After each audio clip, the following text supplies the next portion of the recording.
دایی جان شما چند سالتونه؟ 63 سالم. آقا شما توی این دنیا کی از همه بیشتر دوست داری؟ اولاد، همسر؟ واقعیتش اگه بخوای عروسمو بیشتر دوست. عروستون؟ بله بله. خب چرا عروستون؟ واقعا برای ما زحمت زیاد کشیده. میتونم بپرسم چرا؟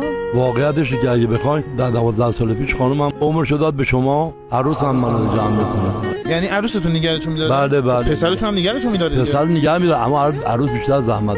پسرم وظیفه‌ش نگه داره اما عروسم نه. عروسم واقعا در حق ما خدمت میکنه. آره خدا. تونی یه مصاحبه جلوی دوربینمو بذاریم ببینم چقدر دوست داره؟ باشش کن. همین الان بهش یه زنگ بزن. بگو عروس جان 12 سال پیشتونم خسته شدم. میخوام برم مستقل جدا زندگی کنم ببرم سالمندان ببینیم چه ریاکشنش چیه. اوکی ببینم چقدر دوست. عروس خوشگلم. سلام بابا کلاشو بیا نهار آماده هست. در 12 سال زحمت من کشیدی. من میخوام سالمندان.